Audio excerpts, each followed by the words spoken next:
me pinto de luna llena, me pinto de pajarillo, me pinto de pajarillo, me pinto de luna llena. Me pinto de pajarillo, me pinto de luna llena, me pinto de luna llena, me pinto de pajarillo. Soy sustento en la verbena, bajo el sol rojo y amarillo, navego en la mar serena, y me llamo Arturo Castillo. ¡Ay! ¡Su profe!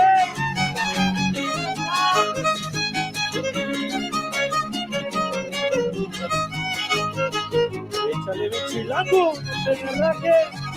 Va a cantar al por mayor, va a cantar al por mayor.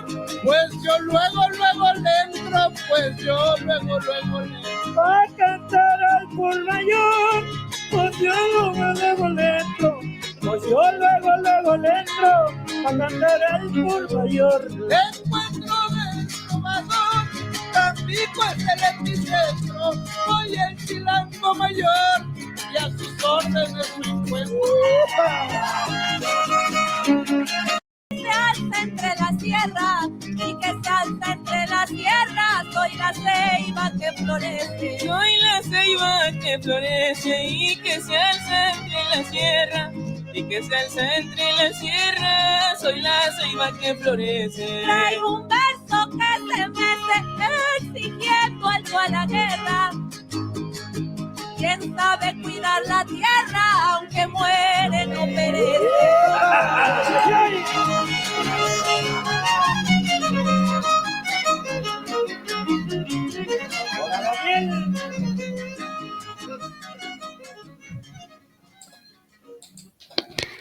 Bueno, les damos una bienvenida a todas y todos de nuevo a nuestro programa.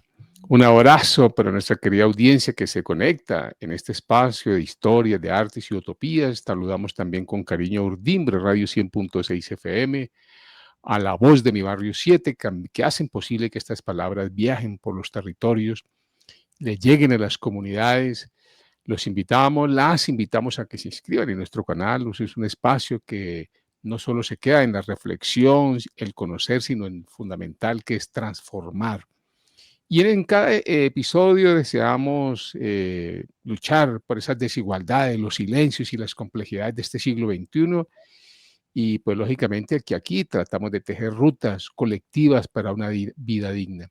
Entonces, la idea es que se sumen a esta comunidad que piensa, que siente y actúa para cambiar lo que parecía o lo que parece imposible, porque sí hay otros mundos posibles, sí hay otras opciones de vida digna. Entonces, hoy hablaremos sobre las corrientes de la economía social en México y nos da alegría tener de nuevo a Ricardo Soto. Hombre, un abrazote, gracias, es nuestro gran amigo y compañero que nos ha el gestor de todos estos hermanamientos, ¿no? De estos encuentros con otros amigos y amigas de nuestra Anahuat, de nuestra Tahuantinsuyo y de nuestra querida Aviala. Un saludo, Ricardo. No, pues muchas gracias y muchas gracias que abren el espacio, que abres el espacio, que abren el espacio para platicar, para compartir, para mostrar las distintas experiencias. Y la idea es enriquecer las experiencias, mejorar las condiciones de vida de la población, y hay un eje muy vertebrador que es Latinoamérica, y por todo eso pues te doy las gracias y claro, venimos a compartir. Sí, no, importantísimo. Ricardo es investigador de México, estamos en Ciudad de México, ¿no, Ricardo? No, estoy en Celaya, Guanajuato, yo vivo acá en Celaya por lo pronto. Bien. Y pues en Economía Social y Solidaria, su trabajo analiza las distintas corrientes de la economía social en México, también ponen énfasis en las formas organizativas comunitarias, la economía popular y las tensiones entre el Estado, el mercado y la autonomía colectiva. Entonces, de una mirada muy crítica también y latinoamericana, pues los aportes que nos va a dar ahora Ricardo, pues nos ayudarán a comprender la diversidad, las experiencias, además solidarias, más allá de los enfoques puramente institucionales. Entonces, pues para nosotros es un gusto contar contigo para que nos brindes ahí primero la presentación general sobre las corrientes de la economía social solidaria o social en México y a partir de tu trabajo y de investigaciones que has venido haciendo durante tantos años. Entonces nos interesa especialmente que en este primer momento nos ayudes a ubicar, digamos, el tema, sus enfoques y sus principales debates, Ricardo. Pues muchas gracias, pues comencemos porque sí está larguito, es lo que les decía hace rato, y que bueno, pues ahí en el fondo la música de Huapango. ¿Quieres Sí, poner la presentación para que yo? Muy bien. Entonces, estas son las corrientes de la economía social. Es una presentación larga, me voy a ir lo más rápido. Entonces, fíjense bien, hay un problema muy fuerte, quizá no en todos los países de Latinoamérica, pero en México sí, que hay mucha gente que piensa de economía social muy poco, se sabe muy poco, estuvo muy silenciado en toda esta época neoliberal y por lo tanto se hace invisible a los ojos de la gente, del gobierno, de las leyes, de la academia, no hay tanta presencia y hay toda una por el otro lado hay toda un mundo que es vivo. Tú vas en un camión, vas en el tren y ves la milpa y ves la vuelta a mano, ves todas muchas figuras y sin embargo, aun cuando la gente las ve, no las identifica conceptualmente y por lo tanto, pues es como una actividad, como cualquier actividad. Entonces, por eso es importante. Nos vamos a la que sigue.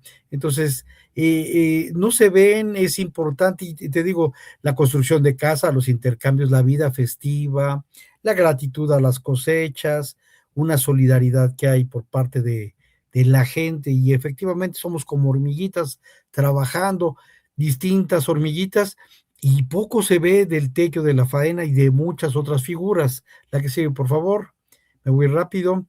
Entonces, en este capítulo lo que queremos presentar es hacerlas, bueno, la idea es hacerlas visibles, para que la gente las identifique, para que la gente sepa, y a veces la que tiene un poco más de conocimiento piensa que son solamente cooperativas y no.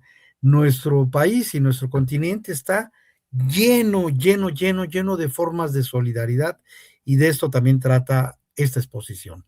La que sigue, por favor.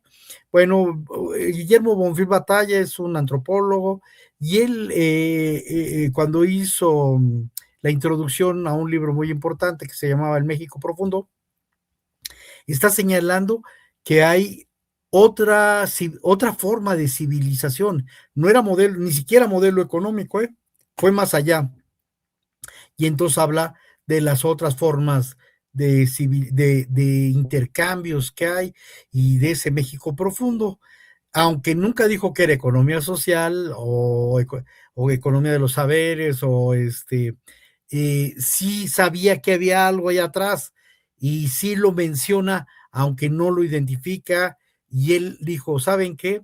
Hay que apostarle a esto, y yo estamos de acuerdo muchos, hay que apostarle a esto, porque esto nos puede juntar, esto tiene identidad, o puede generar identidades, y hay mucho, mucho atrás de ello. La que sigue, por favor.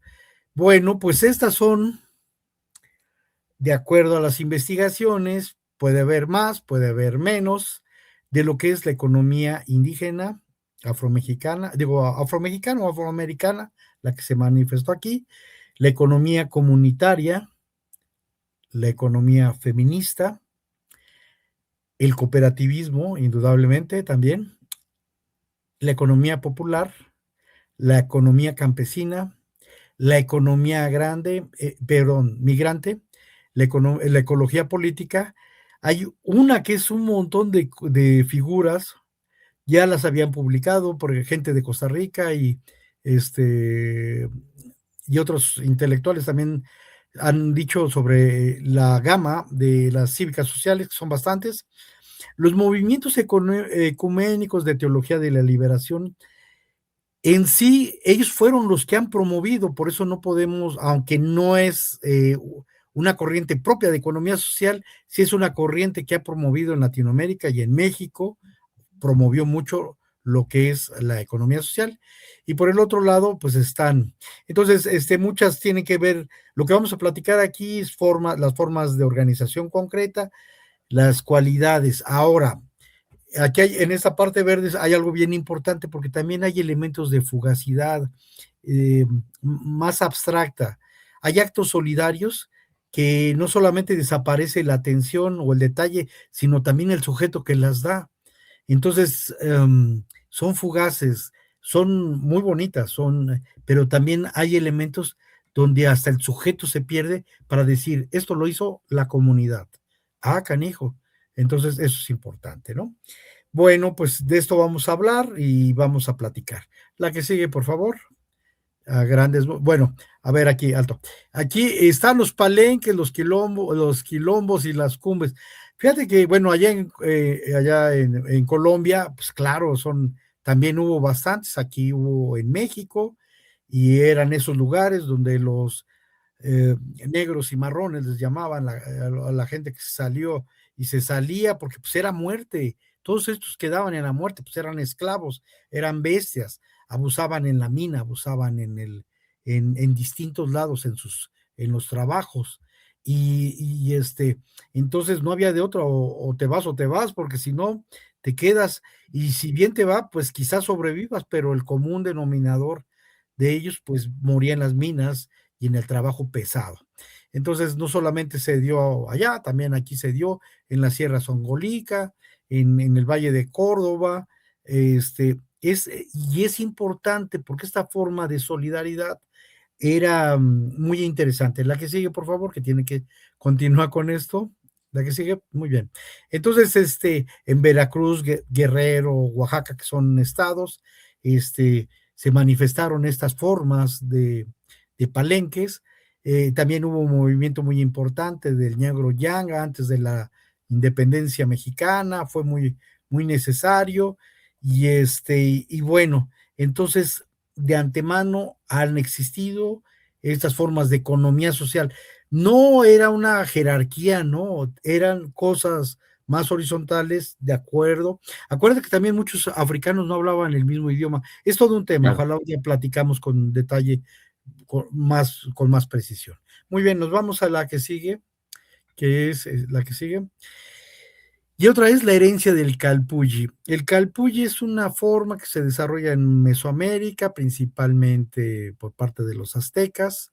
Es una institución que tiene que ver con las unidades comunitarias, las formas de organización a través de familias, de clanes, y estaba integrada la propiedad de la tierra, que era colectiva, y era la producción agrícola, artesanal, y era de responsabilidad fiscal. Es muy interesante lo que se llamaba el modo de producción eh, eh, azteca, por llamarlo de alguna manera, pero aquí en este modo de producción la tierra era colectiva, pero se les cobraba tributo. Y el imperio azteca vivía del tributo. También hay gente que dice, pero ¿cómo has rescatado, no? ¿Cómo has rescatado esta cuestión? No, pues qué bueno que la hemos rescatado, porque gracias a ella, pues podemos ver estas formas de trabajo colectivo.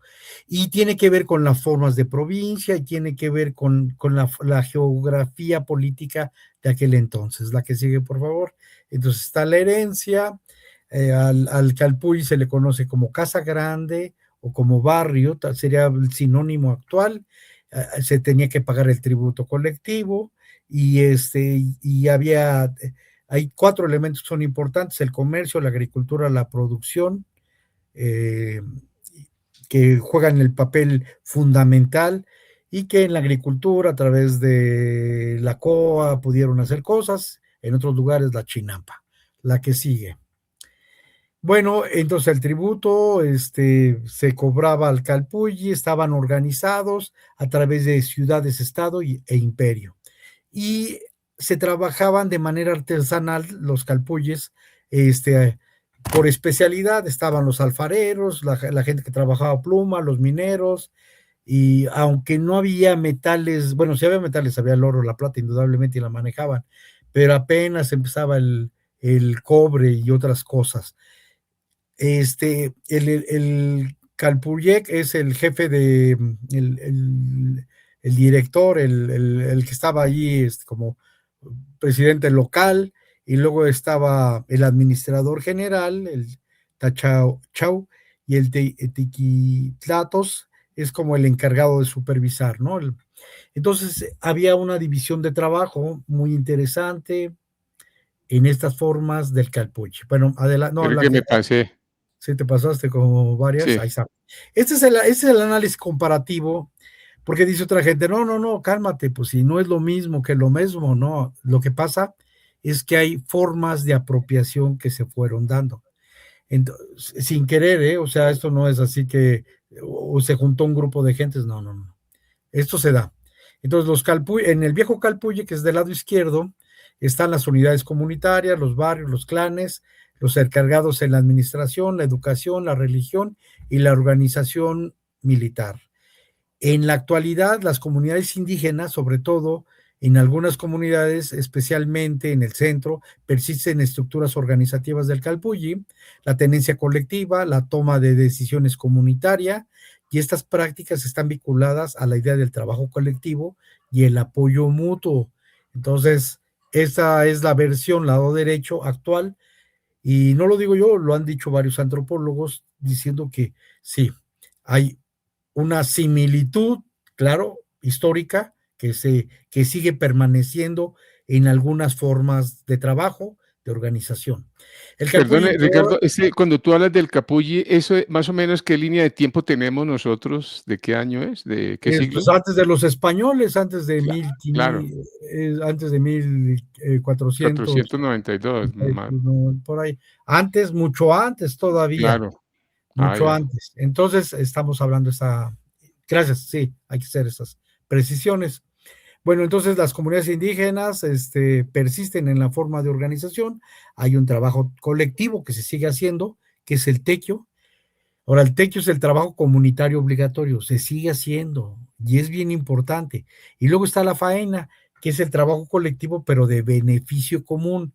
Mientras que el tequio es obligatorio para todos y en beneficio de todos, la faena es el beneficio común. O sea, te beneficia también a ti directamente, bueno, a las personas. Son herederas de cooperación y con una alta responsabilidad comunitaria. Y luego me voy a saltar, están los ejidos comunales, las tierras Exacto, los ejidos. comunales, y ¿Por qué hay no otra hablamos un cosa, poquito de los ejidos comunales? Porque tiene un poquito ahí de contexto importantísimo, ¿no? sí, Que eso surgieron después de pues de la fuerza de la Revolución Mexicana, ¿no? así es. En la época de las haciendas, pues los ricos concentraron el poder y concentraron la tierra. Después de un largo proceso de despojo, el primer despojo los hacen los españoles, cerca Ujú. de 300 años. Posteriormente los hacen los gobiernos. El gobierno mexicano, después de la de la independencia mexicana, pues siguió despojando a los grupos indígenas. Hay momentos donde jalan los indígenas y ayudan, por ejemplo, al movimiento de independencia, pero no se les devolvió la tierra. Entonces, ahí hay una deuda muy fuerte. Hasta que se arman los trancazos fuertes, que fue en el siglo XX, ya en 1910, 1917, se armaron los trancazos y se peleaba por la tierra. Sí, Se ahí lo pelea por la importante me tierra. parece, Ricardo, que la tierra no era digamos, un instrumento de mercancía, sino también se pensaba como en bien común orientada hacia la vida, ¿no? A la reproducción de la vida, ¿no? Y me Así parece es, que es muy importante esa percepción. esa sí, exacto. Bueno, ese planteamiento, porque si ya pero adivina que, bueno, ahorita acaba de sacar un capítulo en este nuevo libro nuestra compañera Laura Colín, y hace una propuesta fuerte, interesante y no muy favorable, donde lo que va planteando es cómo se está, desde hace tiempo, bueno, sobre todo con los neoliberales, cómo se viene a destruir lo que es elegido. Y las luchas de la Revolución Mexicana fue una lucha muy importante. Claro, se peleaban muchas cosas y cambiaron muchas cosas. Cambió los artículos los artículos referentes al trabajo, los artículos referentes a la propiedad social, los artículos sobre los derechos. Entonces, eso es muy importante, pero Lo fuerte es que sí, que se ha venido desmantelando y perjudicando sobre todo la tenencia de la tierra. Salinas de Gortari, que fue el presidente neoliberal por excelencia, pues privatizó. Entonces, antes no podías vender el ejido, era inalienable. Posterior a Salinas de Gortari ya se puede vender el ejido. ¿Y qué ha pasado? Pues se ha venido mermando la propiedad social sobre la propiedad privada. Bueno, esa es muy buena observación, te lo agradezco. Está también otra cosa que a mí me llamó la atención. El santo patrono se llamaba Calputeotl, era una idea religiosa de alguien que cuidaba en la región. Y entonces, pero en la barriada actual en México, y no solamente en la parte rural, sino en la parte urbana, sigue habiendo también este tipo de prácticas donde hay un santo patrono y la gente se adscribe identitariamente al barrio de Tierras Negras, al barrio del Zapote, al barrio de distintos lugares, hasta en la Ciudad de México. Entonces, aunque hay gente que no, pues claro, muchas cosas son invisibles, no entiende muchas de las dinámicas sociales, pues el calpulli y la forma de organización política, económica, social, cultural, religiosa sigue vigente en el México. Y esta estructura, bueno, pues ahí está con formas de manifestación. Muy bien, la que sigue, por favor. Bueno, en la economía indígena hay bastantes figuras. Creo que haber tomado las más importantes, puede haber otras figuras que desconozca, pero son las más. Es el tequio, ya hablé de ella, de la faena, hacer milpa, que es una figura muy importante, digo figura, es una relación social, es una forma de organización. Hacer milpa es cosechar el trigo, el frijol y la calabaza, y es juntarse, y entonces la gente del campo también le dicen, hacer milpa es hacer esto, juntarse para poner estos ingredientes y hacer vida. Bueno, está la Guelaguetza es otra figura donde se juntan 2 o 3 localidades, muestran sus productos, muestran sus tradiciones, intercambian entre, sobre todo la gente de Oaxaca, los mijes, los zapotecos y otros grupos indígenas, se articulan. Claro, se ha folclorizado, este baile es muy importante, porque van y ven y son bailables y bailables y bailables, ya no son la gente autóctona, etcétera, etcétera, pero la Guelaguetza fue muy, muy rica en el sentido de compartir, de convivir, de mostrar la belleza cultural, de mostrar los alimentos, lo gasto y poderlo compartir. Como una especie de feria. ¿Sí? Sí, pero eran bailes de un grupo y de otro grupo, eran vestidos de un grupo y de otro grupo, eran comidas de un grupo y otro grupo. Entonces, en la feria vas y compras, pero acá no, se intercambian y se dan y se ponen a disposición las bebidas, las comidas, los bailables y lo que podamos compartir, ahí está. Esa es la Guelaguetza. Bueno, luego viene un sistema de cargos que no es propiamente indígena, es español, pero le sirvió, hay una historiadora, Leticia Reina, que ha trabajado muy bien los sistemas de cargo y las mayordomías y muestra, no nomás ella, otra serie de investigadores que sirvieron bastante para en una época tener autonomía, y con ellos se agarraron el sistema de cargos y la mayordomía para ir también estructurando las resistencias, los grupos indígenas. Bueno, la mayordomía es un padrino, voy a poner entre comillas, un padrino, que le va bien en la producción, y entonces él dispara o él facilita económicamente la fiesta del pueblo y da de comer a la gente. Y entonces todos dicen, oye, qué ilógico. Pues es ilógico en la lógica del capitalista, pero en la lógica de la comunidad, no, porque está repartiendo la riqueza a través de la vida festiva. Bueno, entonces el sistema de cargos y la mayordomía se van dando, no forzosamente solamente sobre lo religioso, que predomina muchas cosas religiosas, sino también es en en lo económico. Por ejemplo, hay una guelaguetza que se llama campesina, y también hay mayordomías que toman decisiones económicas muy importantes, sobre todo por ciclos de producción y demás.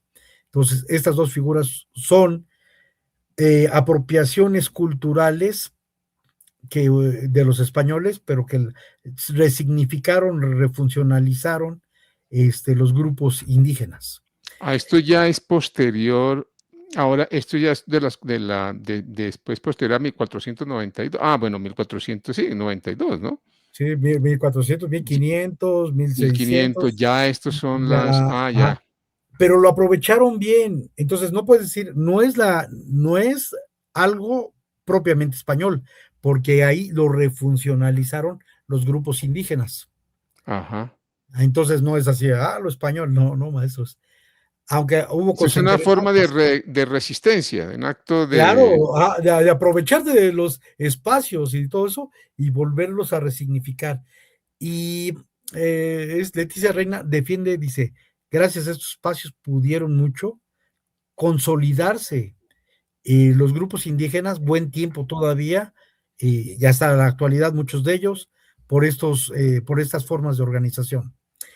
Bueno, está el Corima. El Corima es el que hace rato te platicaba, que no es un sujeto, aunque lo haga un sujeto, es el sentir de la comunidad de apoyarse unos con otros de manera profunda.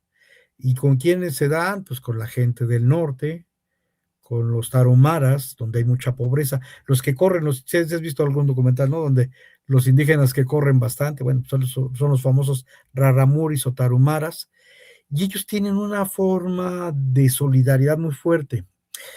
Otro día platicamos del don y contradón porque vale la pena, pero y hay cosas varían en cada uno de ellos, el don y el contradón. Bueno, entonces aquí es un apoyo donde tienes hambre a los indios del norte, de Sonora y estas partes,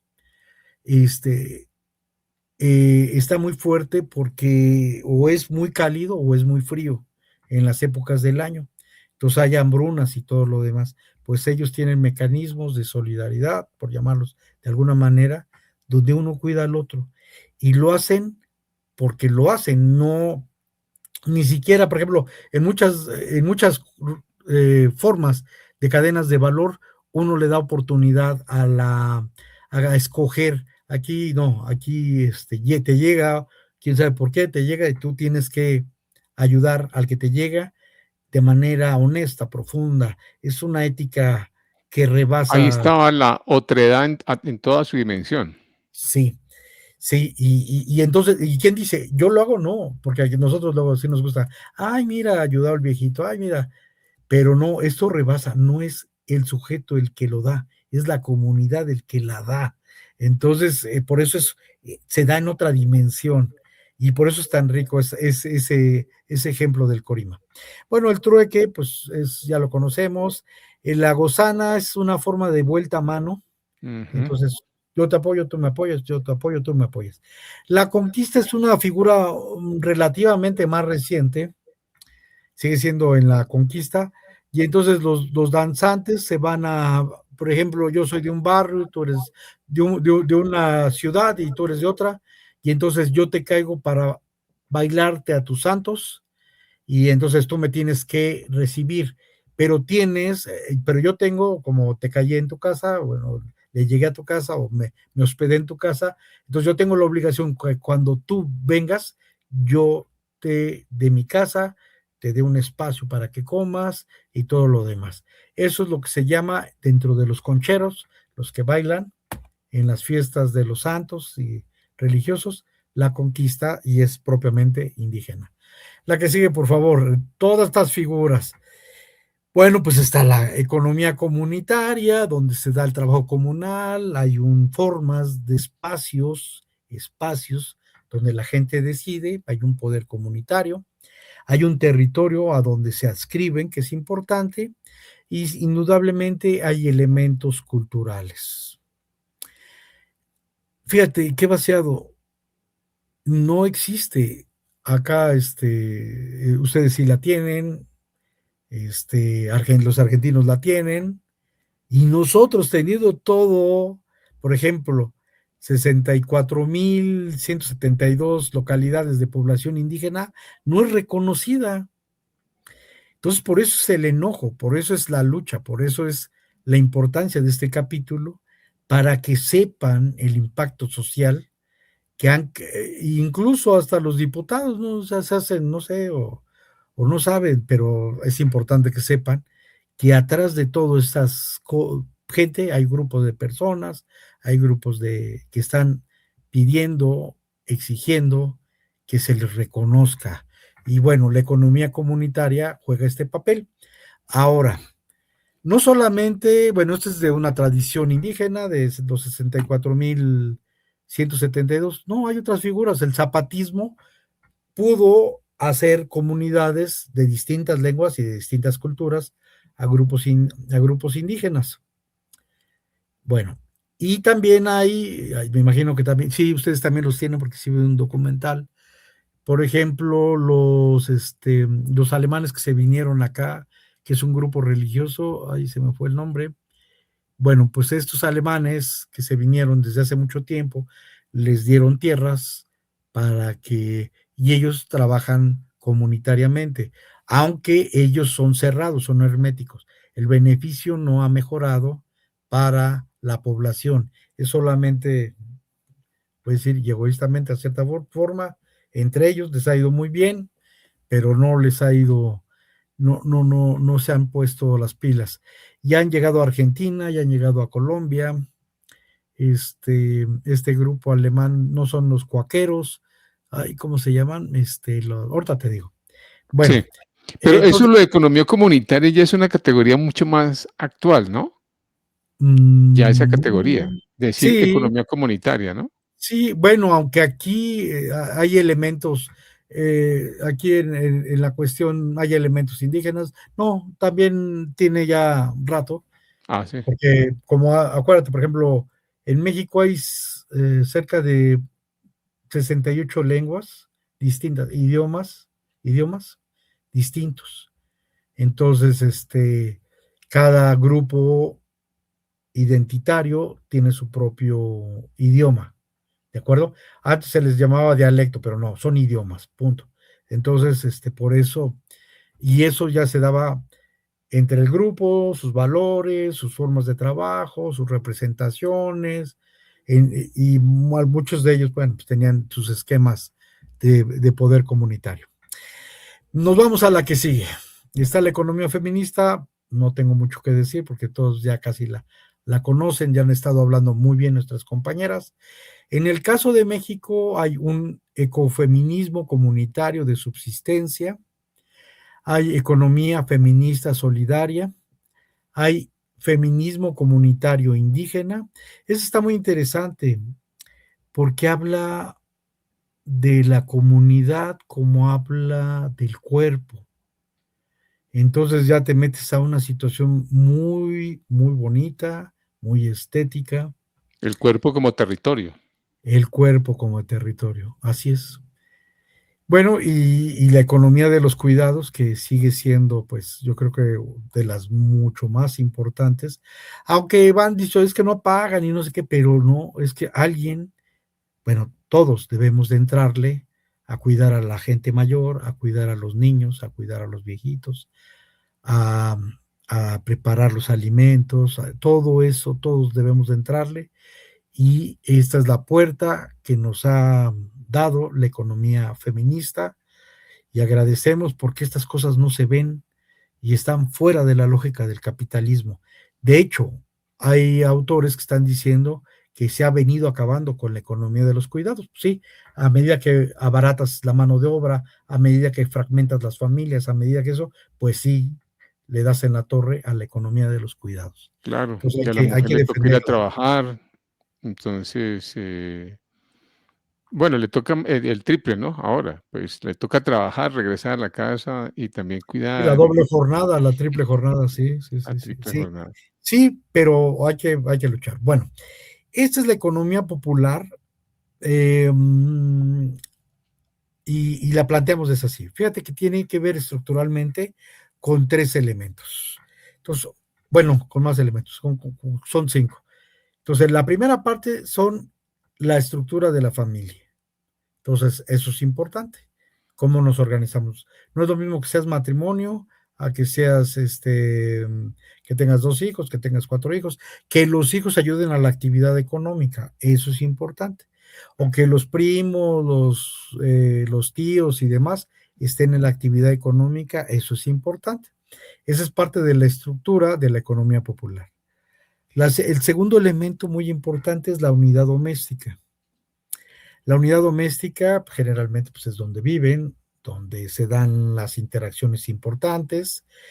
Y hemos visto que, por ejemplo, la MIPYME, la micro y la pequeña empresa, pues utiliza la casa, y la casa es el lugar donde es el taller, donde es la tiendita, donde es el lugar donde hacen la panadería, etcétera, etcétera. Entonces, esto es un elemento estructural muy importante de la economía popular. Y la otra es cómo se van articulando no solamente la familia al interno, que se llama esto bonding, o sea, es como una especie de cohesión fuerte al interno de la familia, sino también con la comunidad. Esta es una articulación con la comunidad. Y la cultura popular juega un papel importante, subalterna, ahí es donde se da este círculo virtuoso, donde no solamente es la familia, es el territorio, es el grupo, es la articulación con el medio inmediato, y la unidad doméstica es donde se organiza estas formas de actividad económica y se da fuerza, ¿no? El capital social le llaman, capital social, o vamos a llamarle el poder social para que no se diga capital. Mejor, mejor, mejor. Sí, el poder social. Bueno, muy bien, vámonos a la que sigue. Está la economía campesina. Bueno, pues la economía campesina, no me refiero a los terratenientes ni a los que tienen grandes extensiones de tierra, no. A los pequeños productores que tienen de 2 a 5 hectáreas a lo mucho, un pequeño propietario que combina la agricultura, la ganadería, la silvicultura para la subsistencia, y que juegan un papel muy importante. También son los ejidos. Entonces el ejido ya, bueno, ya no es inalienable, ya tienes propiedad pequeña, bueno, pues es una propiedad. En México, nada más como dato, que es 29,793 ejidos. Esas actividades que son fundamentales. Y esa es la estructura. Bueno, está el migrante y las remesas. El migrante de las remesas es una actividad, no es única, no es cierto que ya me voy y ahí nos vemos, no. Hay una estructura en la familia se pone de acuerdo. ¿Quién se va? ¿La esposa, el papá, o el hijo mayor, o el hermano que no tiene problemas de si está casado o no está casado?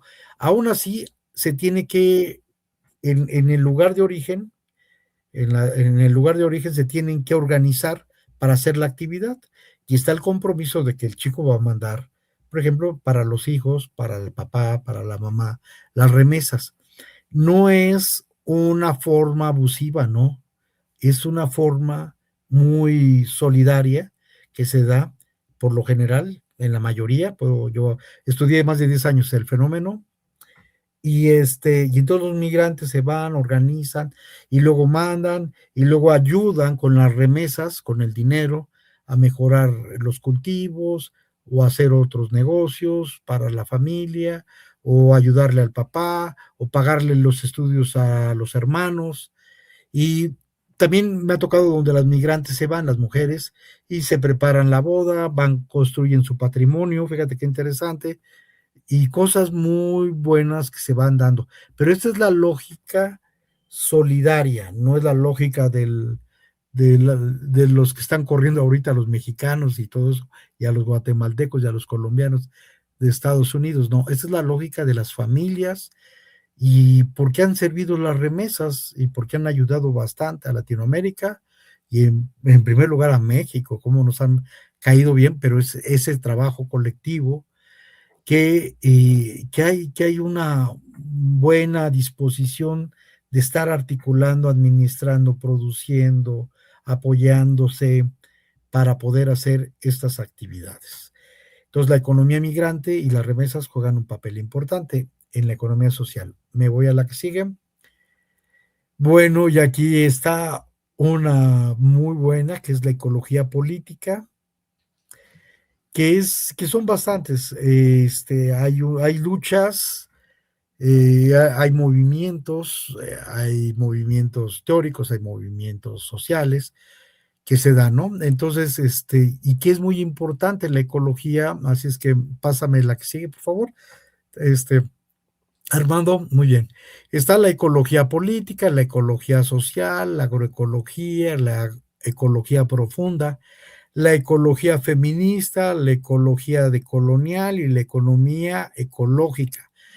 Pero además están todas las de derecha, los bonos de carbón y quién sabe qué tonterías y jaladas inventaron estos, pero esas son las que son consistentes, son articuladoras, y además no están peleadas, ¿no?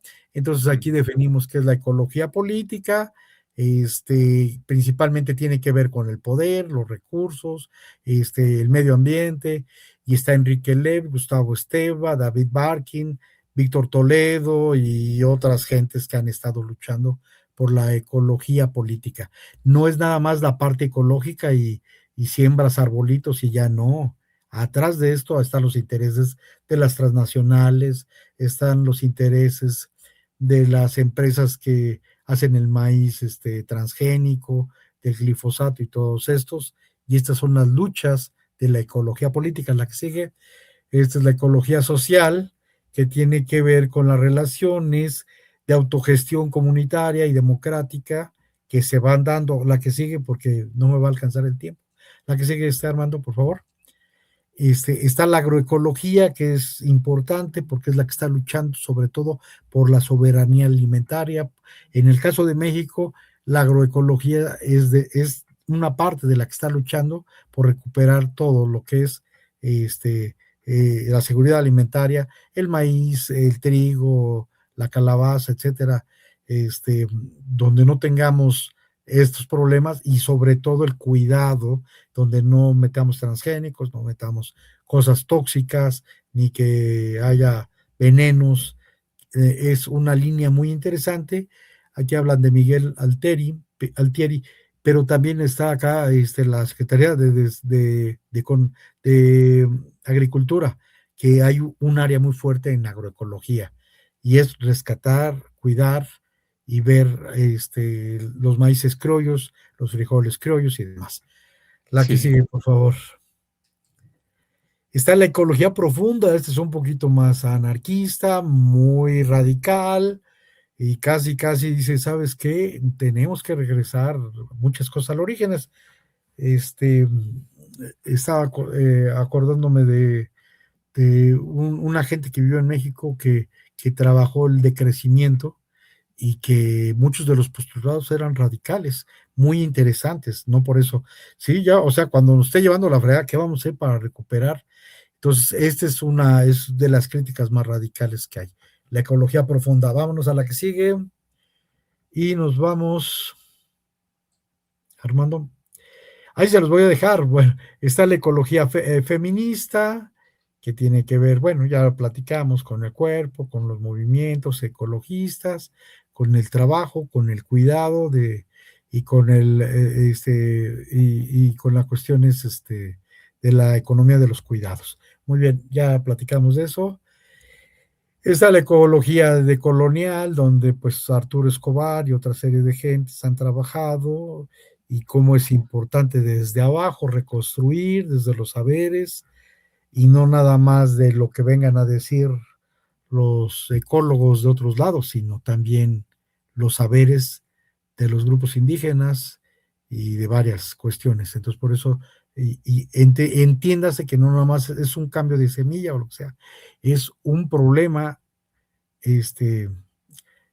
colonial. Entonces tenemos que hacer efectivamente elementos. Bueno, está la economía ecológica, que busca pues cómo reciclar, pero ya más articulado, ya más evitar el extractivismo, hacer cosas más circulares, más articuladas, más profundas también, de cambios, no pedacitos, no nomás sembrar arbolitos y eso, no, ya hacer sistemas. Muy bien. Es Y me economía imagino que el ecológica. cambio también energético, ¿no? Sí, energético, indudablemente. Sí. Bueno, a ver, este es un apartado que son muchos a la vez, que es la gama cívicas sociales, de lo que es la economía social. Entonces están las agrupaciones, están las asambleas, están figuras como grupos comunitarios, están las redes. Tú y yo, Armando, somos una red. Participas en la mía, yo participo en la tuya, están las Gina, asociaciones, ujú. está el voluntariado, las ligas, los movimientos, las fundaciones, las acciones civiles, los foros, las federaciones, los grupos de apoyo, los servicios social y el servicio profesional de las universidades, los trabajadores de cuenta propia cuando están organizados, el turismo rural, los centros, los colectivos, las coordinadoras, los circuitos, las corrientes, los círculos de pensamiento. Entonces, todos estos y más tienen que ver con esta gama cívicos sociales. Y digo, es una, pero las despliegas y son más. Entonces hay definiciones de cada uno de ellos, de acuerdo del país, y saqué en el capítulo, pues varias de sus características. Muy bien, la que sigue. Están los movimientos ecuménicos de teología de la Teología. liberación.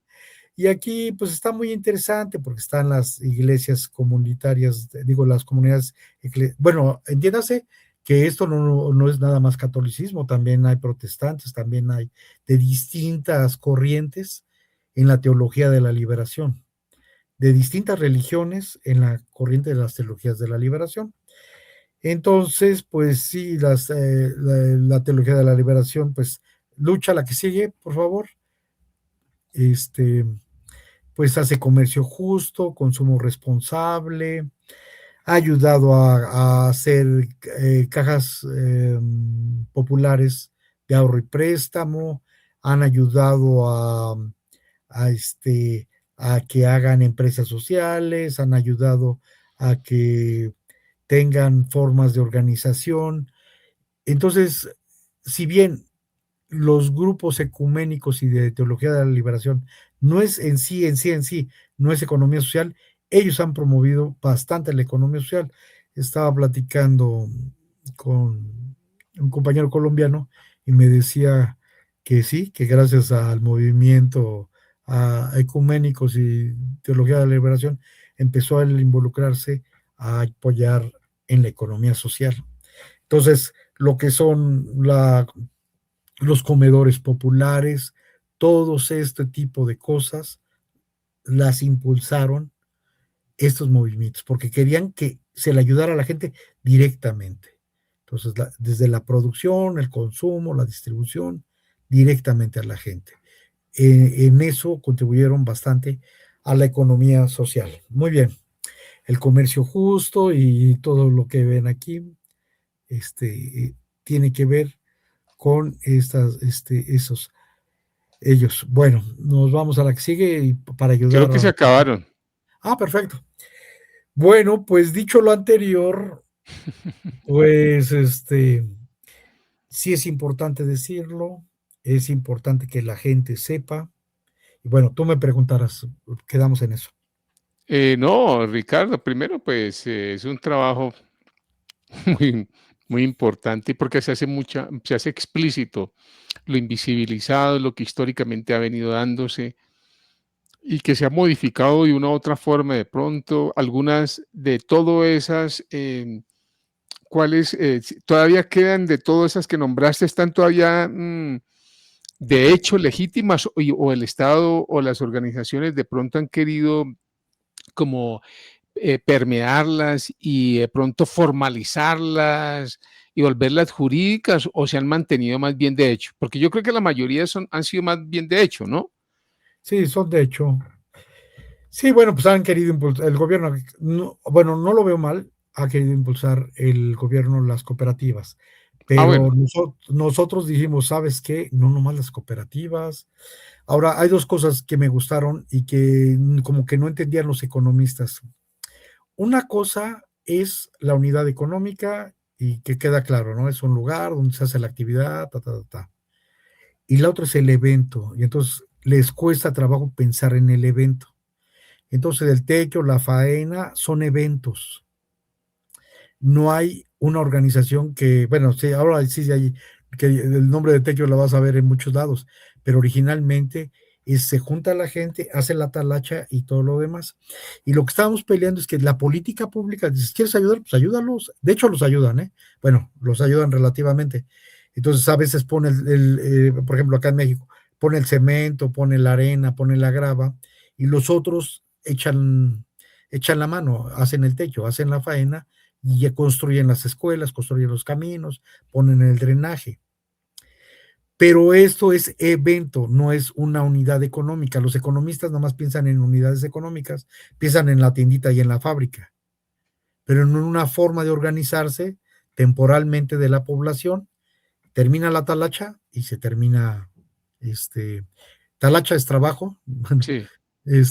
termina la talacha y ya muere, entonces sigue. Se puede incidir y queremos que se incida de la mejor manera.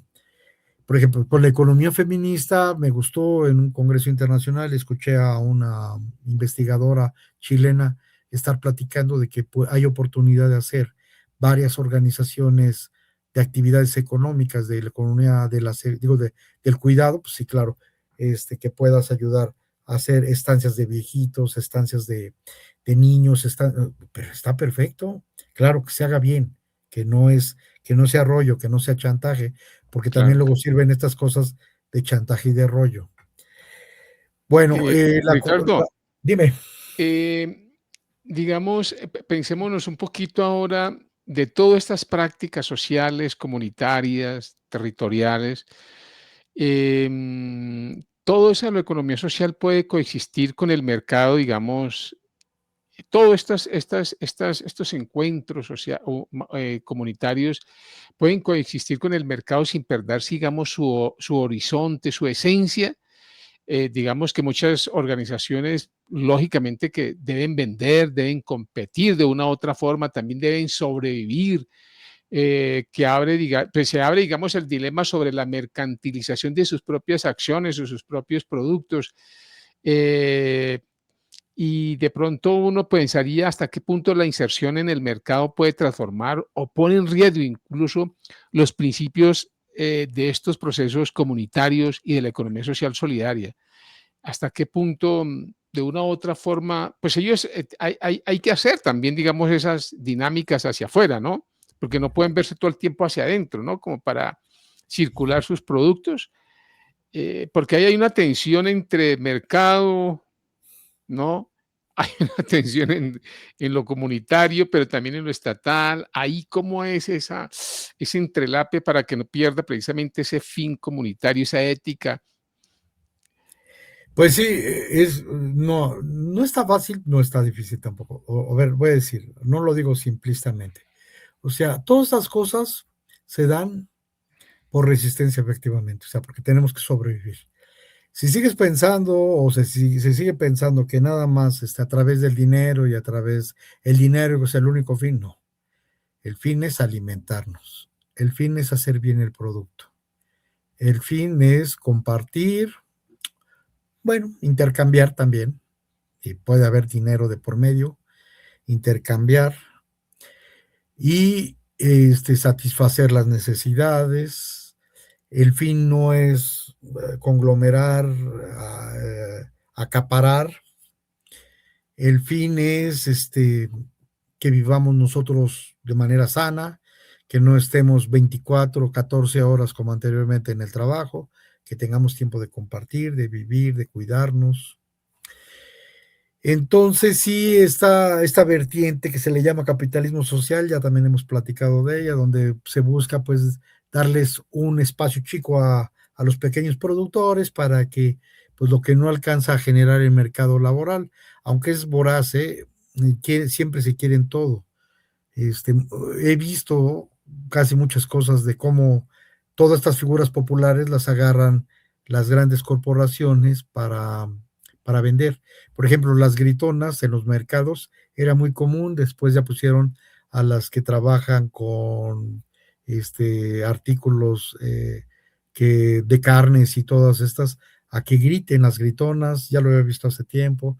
He visto ahora que hay tiendas que concentraban para hacer una estrategia de hacer más barato, pues ya hay dentro de las líneas ricas este tipo de tiendas que tienen muchos servicios y que buscan que la ganancia sea alta, pero que tenga acceso a ciertas clases sociales. En fin, pero no es, fíjate que, entonces, yo digo que volver a los fines es importante. Volver a los fines es ¿de qué se trata? De comer. ¿De qué se trata? De alimentar. ¿De qué se trata? De tener vida sana. ¿De qué se trata? Entonces, eso se pierde, siempre se pierde con el dinero. El dinero no es el fin. Entonces, siempre, y luego hay confusiones de medios y fines. Bastantes confusiones he estado. Entonces, yo digo que no. Y la segunda, las estrategias. ¿De qué se trata? Porque también he visto cooperativas que dicen, ya tengo mucho y se las he repartido. Sí, pero esta es una parte, o sea, la distribución del ingreso al interno, a los trabajadores, pues qué bueno que tengan mejores condiciones de vida, pero también hay un compromiso con la comunidad y no es nada más los de adentro de la organización o de la unidad productiva y los de afuera, no, hay otro compromiso y hay otro compromiso es ecológico. Entonces, pienso que, bueno, está la competencia, pero también está la cooperación. Le voy a la cooperación, le vamos muchos a la cooperación y a otra cosa que es la complementariedad. La complementariedad es de que pues está difícil que tú seas todo como empresa, como organización, necesitas de otra y de otra. Una que te haga esto, una que haga la leche, otra que haga el pan, o que procese el pan, otra que procese, otras que hagan. Entonces, la complementariedad es la que enriquece. No si lo vemos en el esquema ortodoxo de la competencia, pues está mal, porque no vas a entender nunca que hay cosas que gracias al otro o a los otros, a la alteridad económica y a la alteridad social y a la alteridad cultural, pues se enriquecen entre todos las distintas cuestiones, esta sinfonía colectiva, ¿no? Pues estamos en esos dilemas y sí, en el libro está también Jorge Aparicio, donde él va a hablar de este dilema, ¿no? Del dilema del mercado o del dilema de la sociedad. Y yo creo que sí tiene que priorizarse muchas cosas si queremos sobrevivir. Si no, pues ya al otro es la rebatinga y la antropofagia, que nos comamos unos a otros y que luchemos unos a otros, que nos declaren la guerra unos a otros y que agandalle el que sea más fuerte y ese tipo de cosas.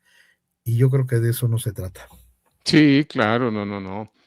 Bueno, Ricardo, no, pues agradecerte ahí por todo ese trabajo, ahí por esa exposición de las diferentes formas de organización, proyectos de resistencia y proyectos de reexistencia, ¿no? Precisamente gracias a eso nuestros pueblos originarios afros indígenas sobreviven porque es que se supieron organizar, ¿no?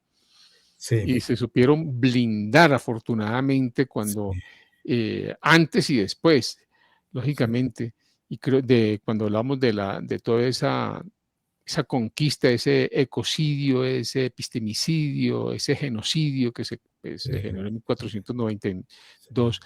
Pero bueno, Ricardo, pues seguramente tendremos que volver a vernos porque ya empezar a enriquecer un poco esas formas ya muy particulares organizativos, creo que también nos ayuda a ejemplarizar más, a entender más internamente cómo estaban organizados desde lo económico, desde lo organizacional, incluso mismo desde el mundo espiritual, desde lo ideológico, bueno, todos esos elementos pues, que nos interesa también entender más. Y también agradecerles a las emisoras, a Urdims Radio 100.6 FM, a La Voz de Mi Barrio 7 también, pues que nos retransmiten todos estos contenidos. A ti, Ricardo, por tus valiosos aportes que nos ayudaron a comprender con mayor claridad las corrientes de la economía social en México, pero que también están muy en América Latina, en todo, en mucha la mano prestada, el convite, son muy parecidas. Gracias también a los que nos escuchan y sostienen estos diálogos que más que respuestas cerradas, sembramos preguntas para seguir pensando y construyendo economías al servicio de la vida. Entonces ahí tenemos una multiplicidad de formas de vivir, de accionar, y no hay una sola que nos han dicho, ¿no? Aquí hay una sola economía y que esa es la única que tenemos que seguir porque pues no hay carreta. Aquí hay multiplicidad. Aquí ya no se habla de universalidad, sino precisamente de pluriversidad. Sí, esa era la tendencia de la OIT, de la Organización Internacional de Trabajo, de la OCDE. Sí reconocían, hay un documento, hay varios documentos ahí que reconocen a la economía social, pero nomás quieren cooperativas y no reconocen las formas históricas, las formas territoriales, las distintas formas que son muy ricas y de verdad que están ahí, y hacer visible lo invisible pues es parte del trabajo del investigador, donde dicen, es que, porque ya empiezan a verlos, bueno, y a denominarlos, y no nomás decir economía informal, ¿no? En fin. Sí, no, terrible. Además, esa denominación precisamente de la informalidad, eso es un hecho también, una forma también de subestimar todo lo que ha hecho la economía popular, porque la economía popular también hace parte de todos estos principios, y lo que han querido después con la economía popular, o con la que dicen mal llamada informalidad, es formalizarla, ¿no? Y someterla a un sistema capitalista que es precisamente meterle en un rollo muy complejo de pago, de supervisión, bueno, todas unas dinámicas. César Giraldo ha venido haciendo un trabajo muy importante sobre eso y creo que es valiosísimo hablar después de eso. Bueno, Ricardo, vamos a despedirnos de nuevo con esa música maravillosa que tú nos trajiste acá y que vive el Huapango. ¿Por qué no nos presentas un poquito esas costumbres que estábamos hablando antes para despedirnos ahí de todos estos compañeros y compañeras, familias que están ahí como en una especie de copla familiar, ¿no? Sí, así es. Se invitaron a huapangueros de todos lados para que se presenten, y es muy rico la manera como se hace el evento. Inicia siempre con la presentación y se trata de reconocer a los distintos. Siempre así empieza el huapango. Esta es una figura muy interesante del huapango, que son las presentaciones, y aquí lo rico es improvisar a través de manera con la rima, con las décimas, etcétera. Poesías pequeñitas de decir algo interesante. Y después está la topada. La topada es una lucha de amigos, de gente muy, donde empiezan a discutir sobre un tema sin ofenderse y diciendo cosas profundas y apelando a los sujetos, y hay gente que todavía pues ha utilizado esto para develar las situaciones de los países, de las luchas, de las explotaciones y demás. Adelante. Qué bueno. Bueno, un abrazo para todos y todas. Y yo agradezco ese calor, yo agradezco ese calor que en el corazón tú llevas, que en el corazón tú llevas. Yo agradezco ese calor que en el corazón tú llevas, que en el corazón tú llevas. Agradezco este calor. Daniel Jarquín, sí señor, el que entre gustos y levas, el que entre gustos y levas ha nacido trovador.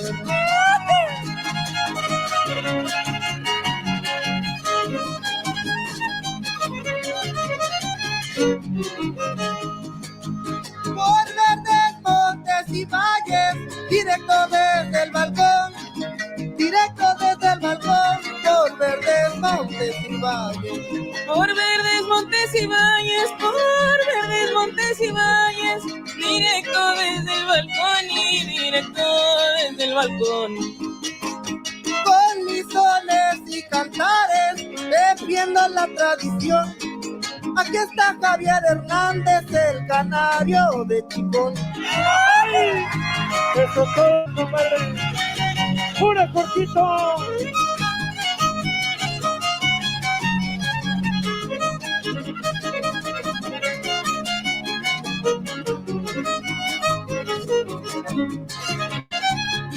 No los voy a sorprender, yo no soy buen trovador, yo no soy buen trovador, no los voy a sorprender. Yo los voy a sorprender, no soy un buen trovador, no soy un buen trovador y yo los voy a sorprender. Más bien deben comprender, yo vengo de espectador, yo vengo de espectador, con ustedes a aprender. ¡Ay! Nada de eso, maestro. Todo un grande Jorge Moreno. ¡Una palomera! Aquí les canto otra vez en este rincón de amores, en este rincón de amores. Aquí les canto otra vez. Aquí les canto otra vez, en este rincón de amores, en este rincón de amores, aquí les canto otra vez. Digo a todos a la vez, de todo el mundo, yo soy Natalia Valdés, a sus órdenes, señores.